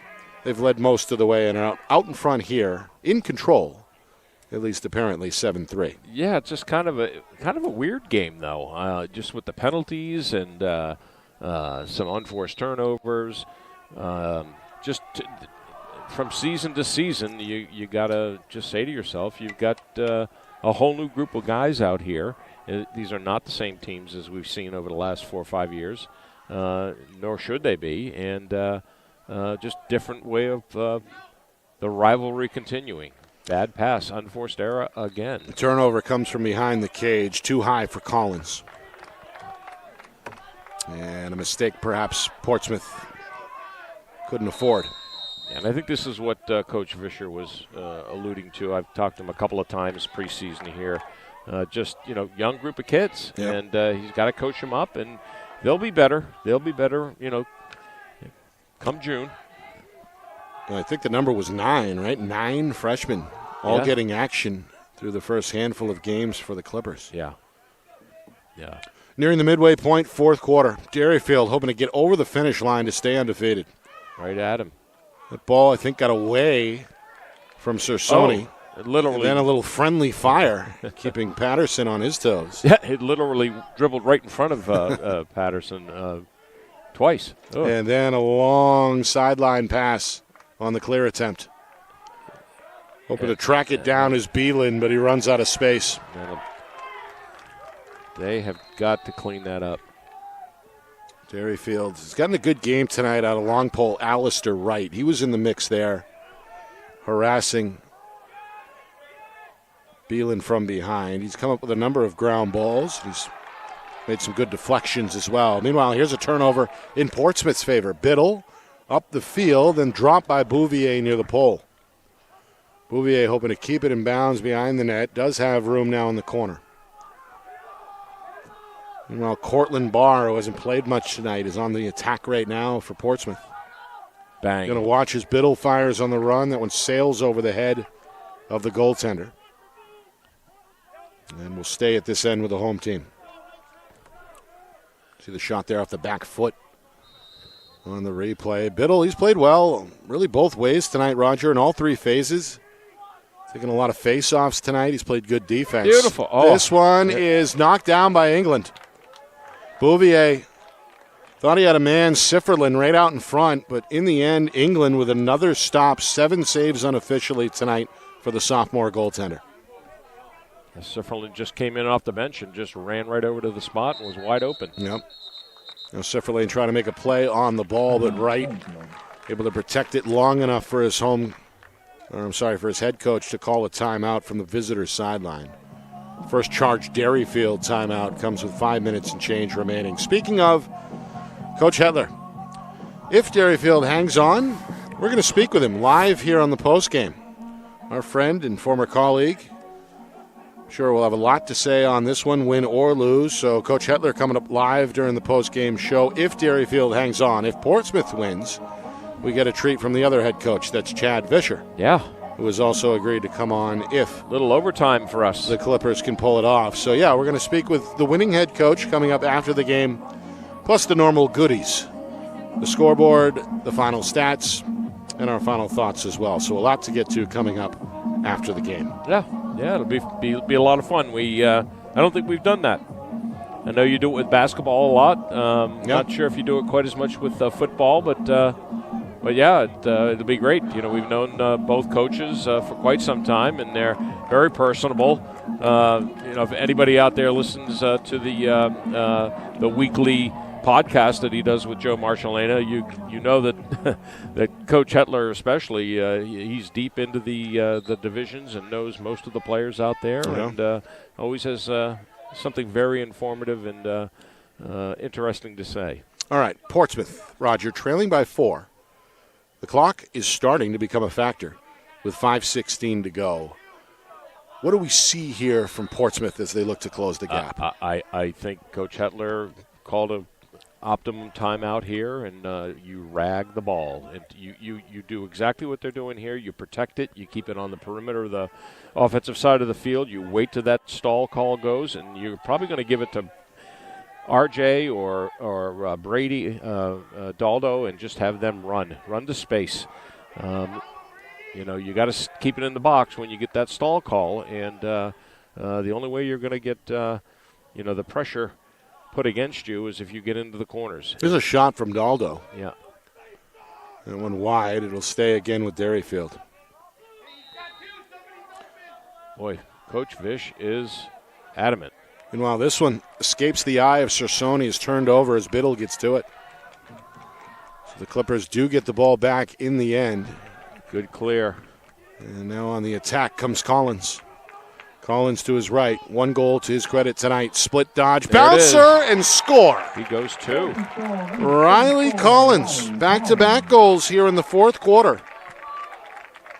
And Portsmouth, I'll never say die. They're back within 3. It's 7-4 with 4:18 to go. And I got to give it to Biddle on the clear here. He got pressed and pushed it upfield towards the center and made a nice pass to 29 and got it right in to the offense quickly.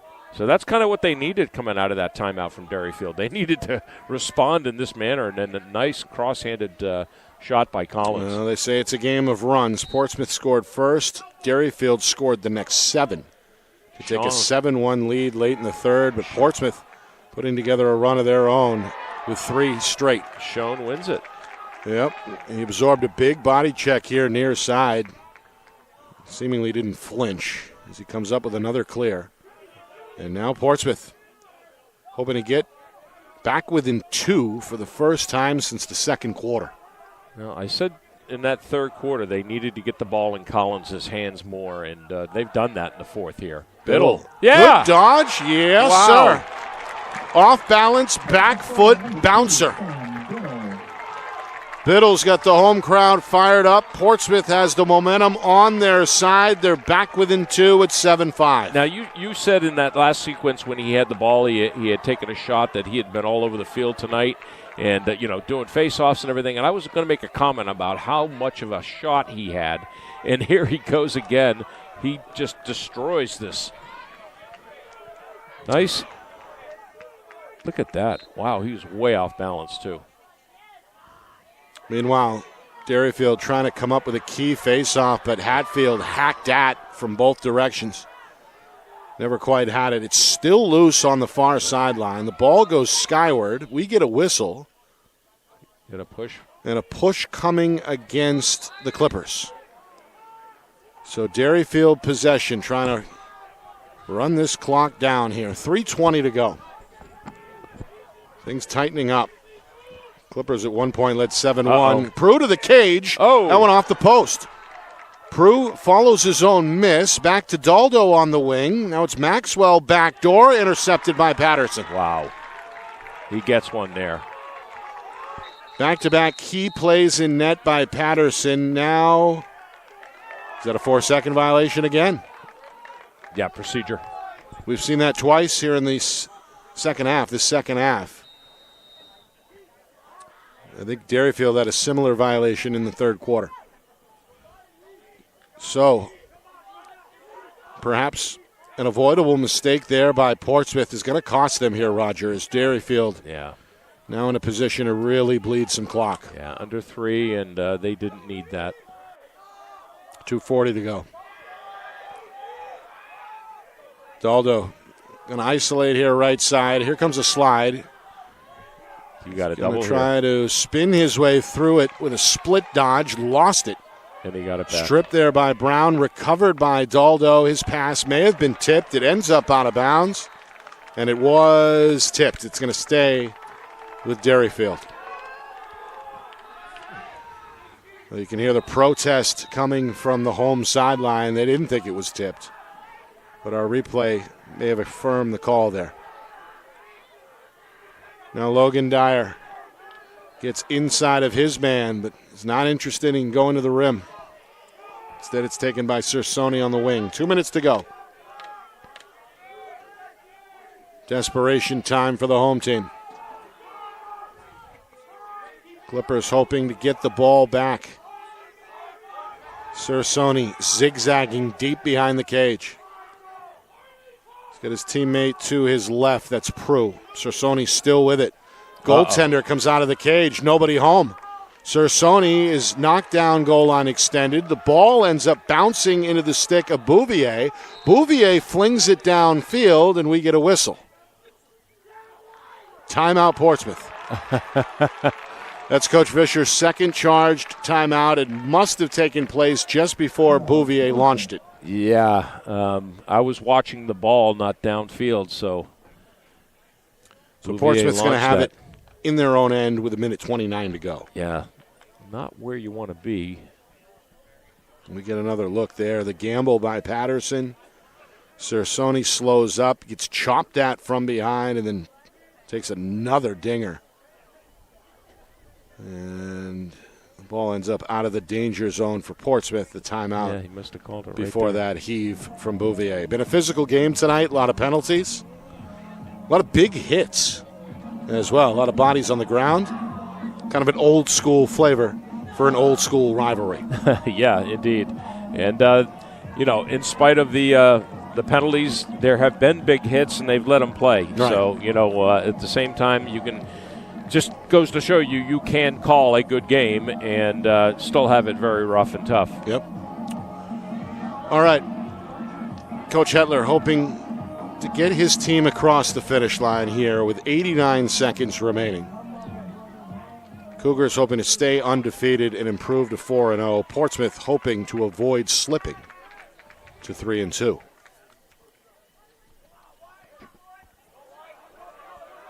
Way back in their own zone to Yep. clear this, and that has not been a bright spot in their game tonight. Their clears, so Sifferlin with it.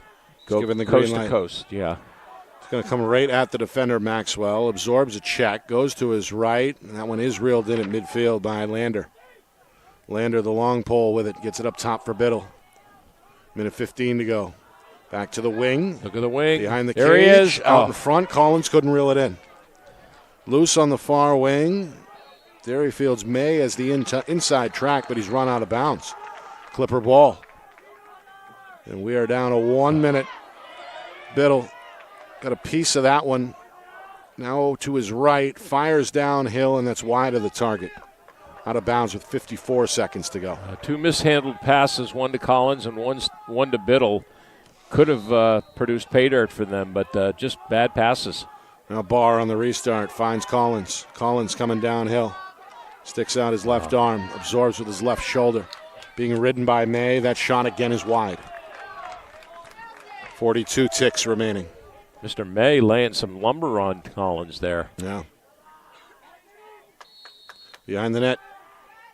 Sifferlin to his right. Met by Roy. Trying to spin away from Roy. Gets inside of Roy. Good Helped slide. out, by Prue. And then nice. it's Collins underhanded. His hat trick comes in the fourth quarter. Now 5 unanswered by Portsmouth, and suddenly it's a one-score game again with 31 seconds remaining. Crazy. See there, Collins kind of a shuffle. Somehow got it strong side against England, despite a pretty good collision. All 3 of Collins' goals have come here in this fourth quarter, as that one just below the knee. And I got to tell you, the Derry Long Poles, they played some pretty damn good defense right there. Yeah. And they just, they get a good break. So Portsmouth at one point scored 7 straight goals to lead 7-1. That was back in the third quarter. Since then, 5 unanswered by Portsmouth. Yeah, and no face-off wins by Derryfield in this quarter. Macy Schoen has controlled it. But can Schoen get to it here? Not It's this loose time. on the wing, and it's Doldo for Derryfield. Over to Maxwell. Clock ticking down to 20 seconds. Maxwell behind the cage. 2 men chasing him. Down to 15 seconds. Trying to avoid Brown behind the cage. Down to 10 to go on the clock. Trying to toe the line. Does he run out of room? He takes a big hit with 4 seconds. And we get a timeout from Derryfield. With 4 seconds remaining, it's Coach Hetler to the rescue with inches to spare on that back line. That's why you want to keep a timeout in your back pocket in the second half, right? There it is. For as early as he called a timeout in the first half, he kept it to the very, very last possible time to use it here in the fourth. What a great move by the coach there. And of course, we'll ask him perhaps about that coming up during the postgame show. Coach Hetler live here. Should Derryfield hang on? And with 4 seconds, it seems likely that the Cougars are about to improve to 4-0. So Coach Hetler will join us. Of course, the full recap, stats, highlights, analysis, and an out-of-town scoreboard as well. A couple of close games played earlier tonight. We'll run the whole thing down. So 4 seconds remaining. Derryfield, at one point, seemed like they were going to run away with it leading 7-1 late in the third, but a great effort here in the fourth quarter by Portsmouth has made things a little hairy. Yeah, they've shut them out in the fourth quarter, the Clippers have, and posted 4 unanswered, as you said. All right, 4 seconds. It'll be Prue from the near corner. Would not be surprised to see him launch one straight up in the air here.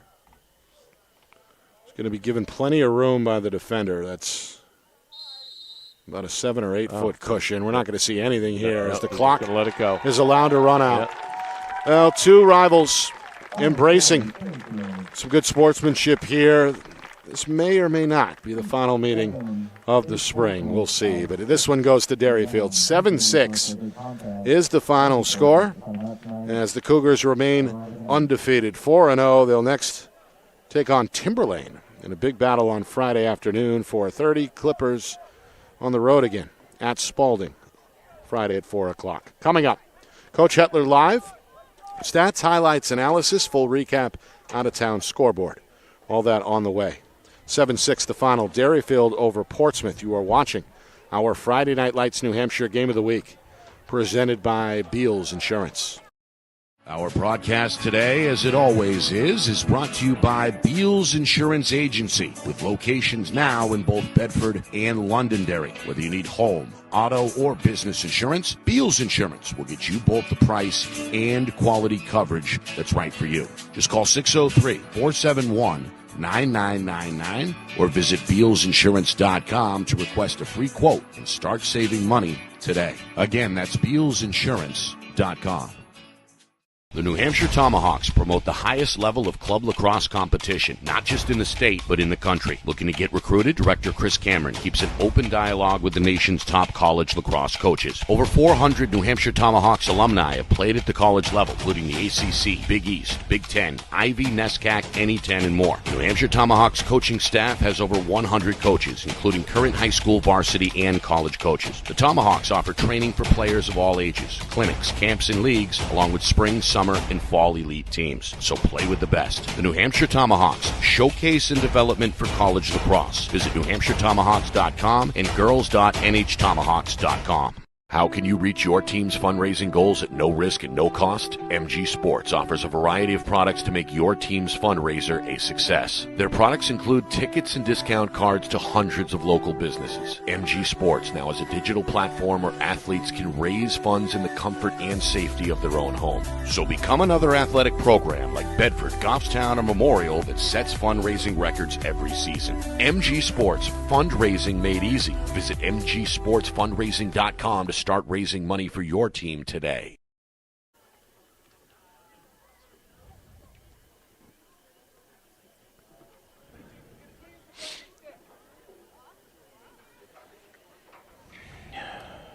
Back here on the Seacoast, got a final score. Derryfield with a 7-6 win over Portsmouth.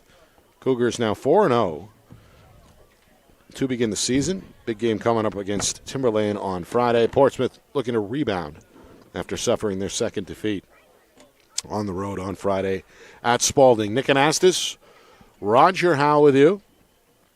And we're awaiting a word with Coach Hetler of Derryfield. He's down addressing his team. His club, he trailed early tonight as Portsmouth struck first very early, just 2 minutes in. Alec Lawton made it 1-0 home team.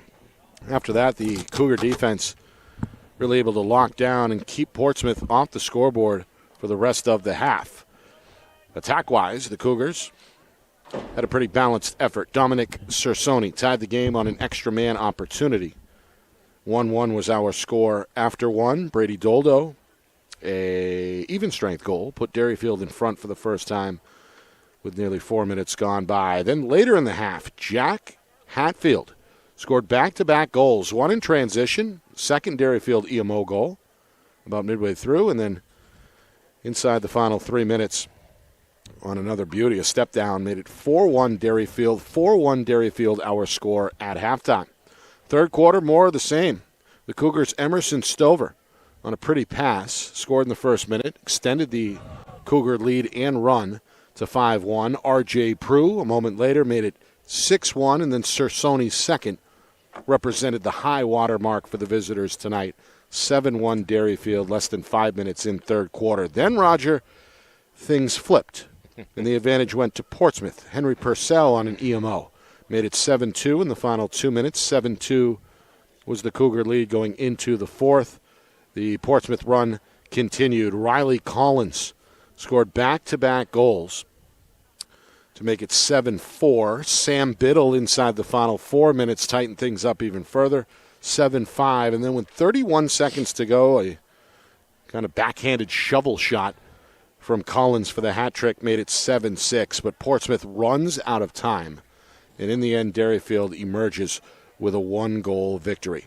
Advantages tonight at the X for Derryfield. Collectively, a 10-7 win there. They got a good game in net from Liam England, who had 8 saves. Kai Patterson, 9 to keep Portsmouth close. But, well, Roger, a tale of really the first 2.5 quarters versus the final 18 minutes or so. Derryfield dominating early, but Portsmouth certainly showed some heart to close it out. Yeah, I think that you see where Mr. Collins can figure into this offense and produce points. It would have been a little better for them to push him a little more close to the net as he did in the fourth quarter early on in that that second half. But a good combined effort there by their offense to make this a really, really close game. And, geez, how many one-goal games have there been with these two teams over the years? Not just ones that you and I have done, but ones that I've seen. And it's just always a battle with these two teams. It really is. Yeah. The Clippers, well, they had one out-of-state loss. They get their first in-state loss tonight. Then they challenged themselves with a short road trip at Spalding. Things really get hairy next week. Start of really a tough, maybe the toughest 2-week stretch of the schedule for this young Portsmouth squad. Derryfield, meanwhile, they add another impressive win against a division rival. Already topping Winnicott, Goffstown, and Alvern coming in tonight. They've got Timberlane next up on Friday, so they've got another challenger coming up on Friday. Is that at Derryfield or is that at Timberlane? That is in Manchester. In Manchester, yeah. So that'll be on turf. It won't be on grass. So they'll be comfortably settled in over there in Manchester. Could be a 5-0 week for them by the time they're done. Yeah. Again, we're waiting the momentary arrival of Coach Chris Hetler. He's down there still securing his guys. We'll hope to chat with the coach very, very soon here momentarily. But in the end, Roger, some other scores to go over. Bishop Girton and Exeter, always a fun time in Division 1. Been holding out on me on that one. Yeah, the Cards held an early lead at last check.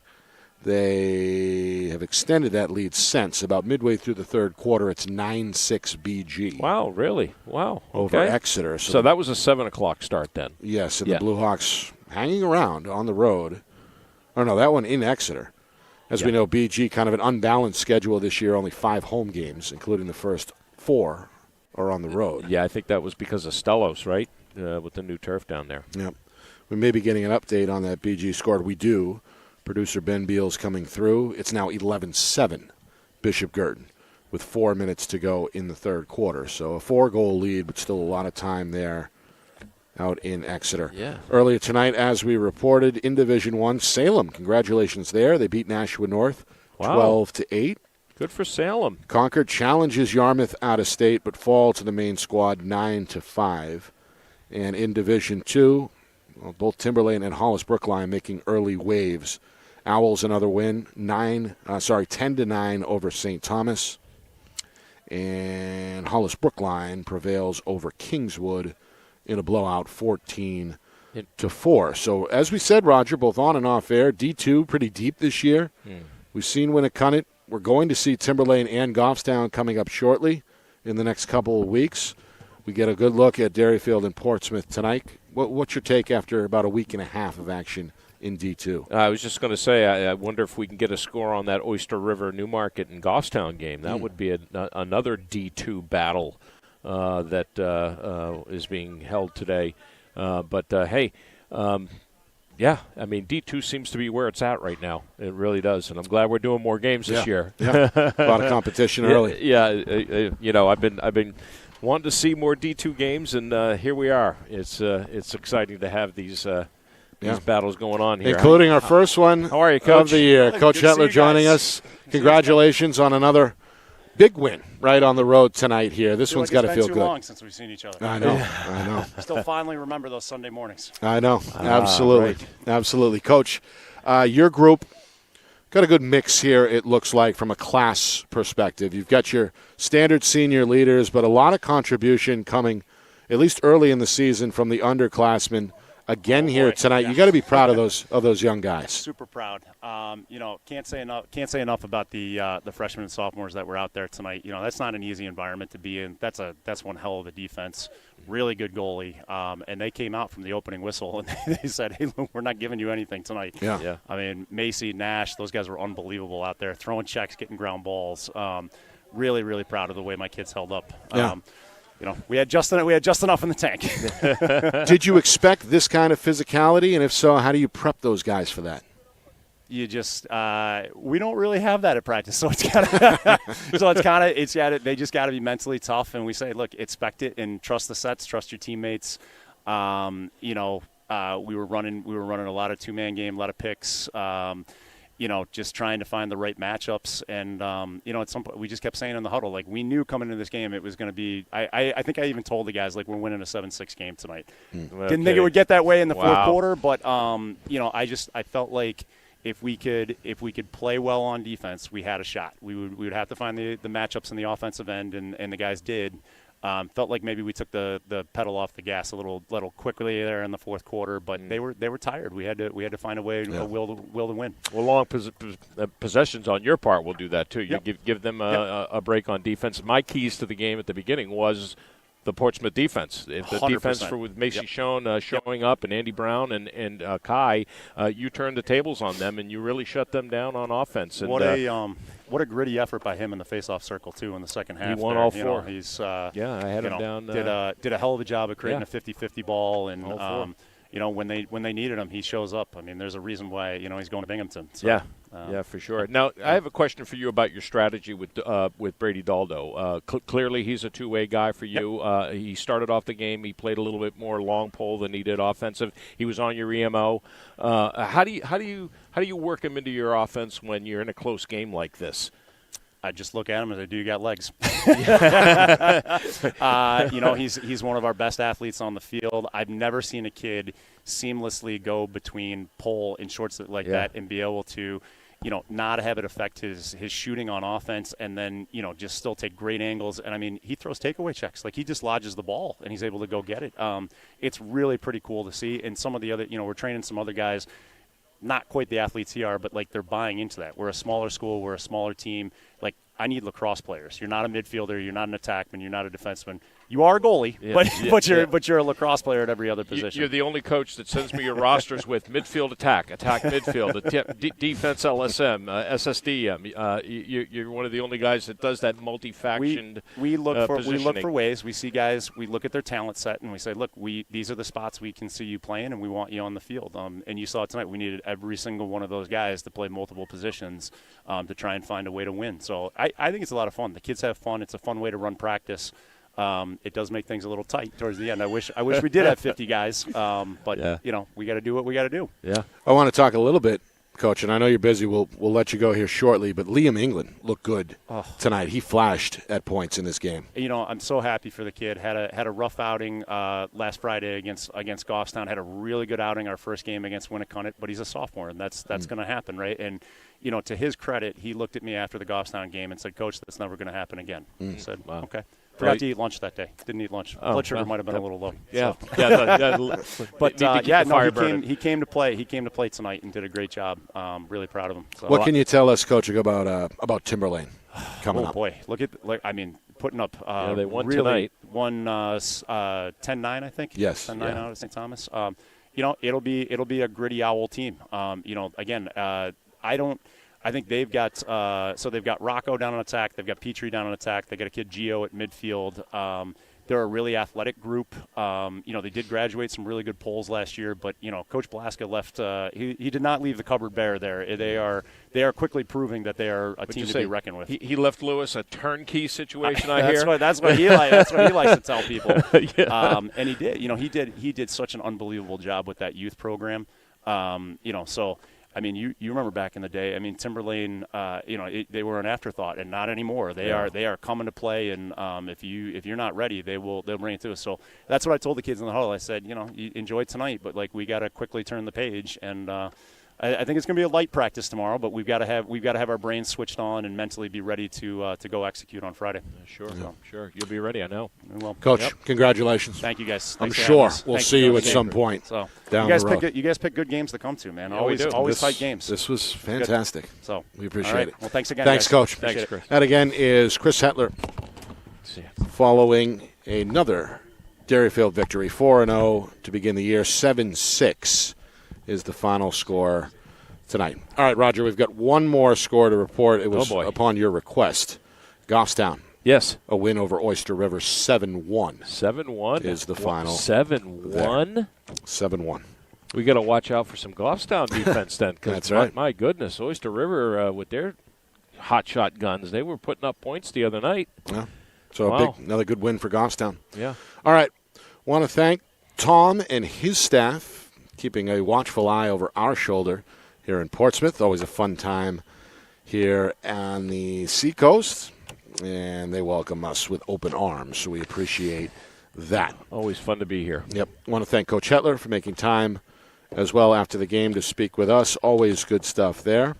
And, of course, got to thank our folks here at Friday Night Lights, New Hampshire, Kat Doyle and Matt Beals, our new 1-2 punch behind the lens, working out again tonight. Of course, the whole thing orchestrated flawlessly by the man behind the curtain, the wizard of replay, our director, Ben Beals, back in the Beals Insurance Studios tonight. Of course, the whole operation overseen by the big man in the big chair, that's executive producer Steve Beals. From my partner, Roger Howe, my name is Nick Anastas saying so long. Final score, final time, Derryfield 7, Portsmouth 6. This has been a presentation of our Friday Night Lights New Hampshire Game of the Week, presented by Beals Insurance.